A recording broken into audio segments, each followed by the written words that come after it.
da empolgação do Corinthians depois do jogo contra o Fluminense. Mas uma coisa é a vitória, que era importantíssima, porque o Luxemburgo não tinha ganho ainda. Sim. Outra coisa é a realidade do jogo. Não dá para se enganar que o primeiro tempo foi um amasso. Né? O resultado foi muito melhor que o desempenho. Foi muito bom, muito bom. O Corinthians precisava ganhar de um time melhor que ele, como ganhou do Fluminense. Eu acho que o Corinthians... Agora, amanhã a situação muda, porque o Galo vem aqui com 2 gols de diferença. E o Galo vem bem, né? E o Galo, 8 jogos, o Galo vem e bem. o Galo tem jogado bem. O Galo não tá mal. O Galo tá jogando Sabe bem. o que é melhor pro Corinthians? O Corinthians encontrou um jeito de jogar. Eu discordo. Desde a partida contra o Argentino Júnior, o Corinthians tem um jeito de jogar. Não é um time ofensivo, não é um time que agride o adversário, diferentemente do que o Vanderlei tentou, ousou fazer no início, na chegada dele ao Corinthians, percebeu que não dava, o Corinthians não tem essa força, ele falou, vou cuidar da defesa aqui para não tomar gol, fechar o time e vou especular 1 ou 2 bolas ali para tentar chegar ao gol. Quando você viu esse jogo? Principalmente domingo, claramente. Não.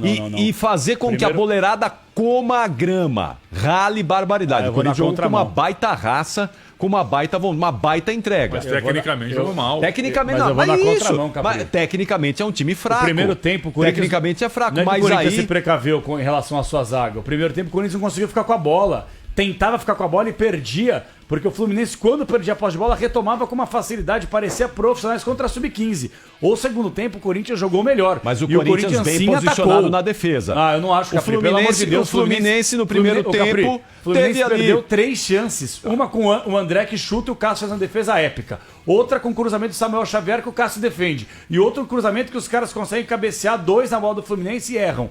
Então, assim, foram 3 oportunidades claras. Eu acho que a do André não foi tão clara assim, porque foi uma finalização. Agora, as outras 2 que o Fluminense criou, o Fluminense chegou a ter mais de 70% de posse de bola. É verdade. Até entendo que, posse de bola e não fez gol. Concordo, podem bater no Diniz ou em quem gosta de posse de bola.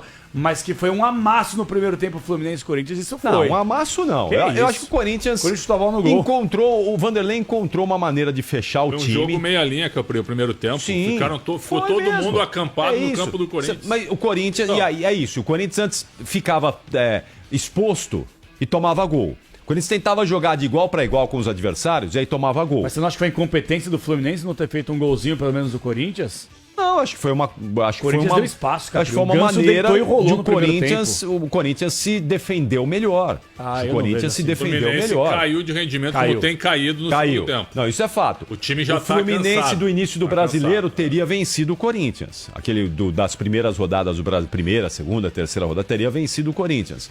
Mas eu fiquei com a sensação de que o Corinthians é isso aí. Faz mais um ajuste ali na defesa, se fecha e vai jogar por uma bola. Como era o Corinthians, do Tite, do Fábio Carille. O Corinthians do Tite era uma bola? O Corinthians do Tite era esse, irmão. Não, o Corinthians do Tite era um time pragmático. Imagina. Não era um time exuberante, era um time pragmático. Em 2015 o Corinthians praticou talvez o melhor futebol dos últimos 20 anos do futebol brasileiro. 2015 com aquele Elias, Jadson, Renato Augusto, Wagner Love, Malcom, Luca, que era o segundo tempo. Que o time era ruim. O time era uma máquina, meteu 6 em 1, meteu 3 no Galo, que era o vice-líder daquele campeonato. O Corinthians jogou muito com o Tite em 2015, mas muito. O Tite e o Fábio Carille, discípulo do Tite, são treinadores que se preocupam primeiro com a defesa e depois a gente vai olhar o ataque e cuidar dos gols. Então isso é característica desses 2 treinadores. Foi o que o Corinthians fez nas mãos dos 2. Com o Tite, porque ele tinha um material humano melhor, o time era melhor, tinha mais qualidade, então era mais fácil jogar a bola. Depois o Fábio Carille foi pegando times ainda bons, mas inferiores tecnicamente ao que o Tite tinha. Era a quarta força, né?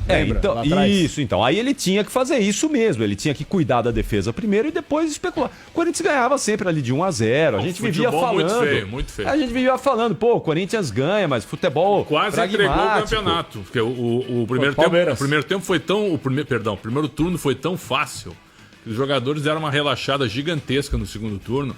Só que o Palmeiras foi diminuindo. O Corinthians perde um jogo para Ponte Preta em Campinas. E aí o Palmeiras vai enfrentar o Cruzeiro na segunda-feira. Ali a diferença poderia cair para 2 pontos. E aí empata, né? O Cruzeiro do Mano. Isso. O Mano até mesmo ficou brabo, porque todo mundo dava que o Palmeiras ia ganhar o jogo e ia baixar para 2 a diferença. Exato. Né? E aí empataram o jogo, a diferença ficou mantida em 5. Então. E o Corinthians já tinha perdido para a Vitória por 1x0 e para o Atlético Goianiense por 1x0 também. Goianiense que era dirigido. Aí teve o confronto direto na Neoquímica Arena e aí o Corinthians ganha de 3x2. Exatamente. E aí dispara para ser campeão. Exatamente. Acho que a gente pode falar daqui a pouquinho do